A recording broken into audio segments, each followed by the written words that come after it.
Assalamualaikum dan salam sejahtera. Anda bersama saya Kamil Awang dan saya Aisyah Rahman untuk Big News. Mujahid saran beri subsidi haji bersasar. Bekas Menteri di Jabatan Perdana Menteri menggesa subsidi haji buat masa ini perlu diberikan secara bersasar. Datuk Seri Mujahid Yusof Rawa berkata, ini kerana kos menunaikan haji dijangka meningkat kepada RM30,000 seorang dan tabung haji sebelum ini menanggung hampir RM380 juta setahun bagi operasi menguruskan jemaah. Ujar Mujahid, melalui pemberian subsidi bersasar, hanya mereka yang layak dan golongan kurang berkemampuan akan menerima subsidi tabung haji. Timbalan Menteri di Jabatan Perdana Menteri kemarin menggambarkan kos mengejarkan haji akan meningkat kepada lebih RM30,000 berbanding RM23,000 sebelum ini. Datuk Ahmad Mazuk Syari berkata kos peningkatan itu disebabkan cukai nilai tambah VAT Arab Saudi naik 15% berbanding 5% sebelumnya. Jemaah Malaysia sebelum ini perlu membayar RM9,980 untuk mengejarkan haji, manakala bakinya ditanggung tabung haji. PKR Sarawak kecewa selepas kerajaan negeri gagal dalam mengawal kenaikan harga sayuran yang mengakibatkan kehidupan keluarga B40 semakin sengsara. Ketua Wanita PKR Sibuti berkata, para peniaga merintih kerana terpaksa menjual sayuran dengan harga mahal akibat membeli secara borong dengan harga yang tinggi. Zulhaida Subuh mendakwa gabungan Parti Sarawak dan Kerajaan Persekutuan gagal mengawal harga sayur di saat rakyat baru bermula membina ekonomi dan perniagaan dalam usaha pemulihan daripada pandemik COVID-19. Ujarnya, rakyat kini terpaksa menghadapi cabaran kenaikan harga barang dengan harga sayuran tempatan naik 20 hingga 30% yang dilihat menekan rakyat secara langsung. Tambahnya lagi, kerajaan JPS gagal dalam bertanggungjawab untuk menjaga kebajikan rakyat, terutama dalam memastikan semua keluarga Sarawak mampu memperolehi makanan yang sihat dan seimbang. Beliau mendakwa tidak pernah berlaku harga sayuran paling tinggi dalam tempoh 30 tahun dan ini adalah aras ukur apabila kerajaan gagal kembali berkuasa mentadbir ekonomi negara dengan baik. Zulhaida melihat jika situasi itu berterusan, ia sangat memberi kesan kepada semua golongan rakyat M40 dan sekaligus B40 kecuali golongan pemerintah elit yang berpendapatan lumayan dan terus hidup mewah serta selesa.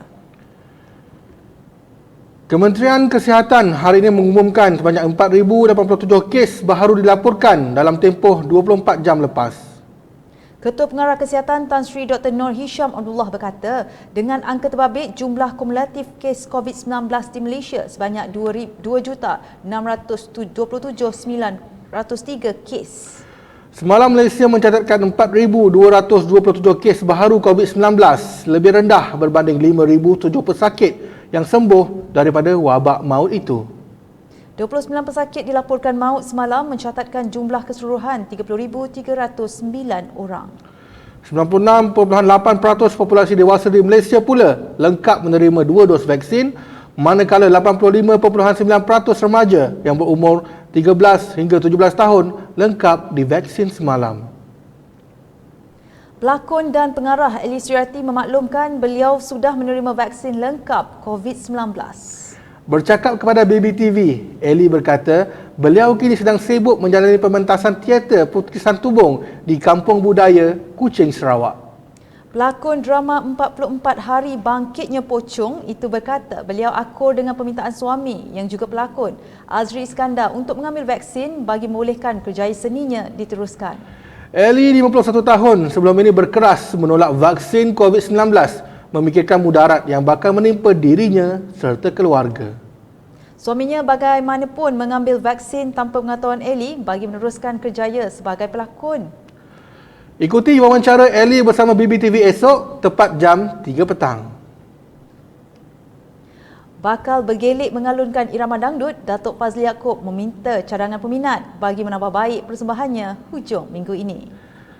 Peserta Gagavaganza musim ke-8 bersedia menyediakan hidangan buat peminat yang bertuah andai idea yang mereka beri digunakan untuk pentas Gagavaganza minggu ketiga.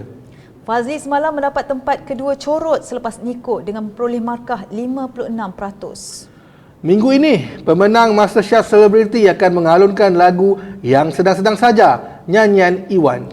Mengulas kritikan warga maya berhubung penyertaannya ke dalam Gegar Vaganza musim ini, Fazli berkata beliau tidak mengambil hati.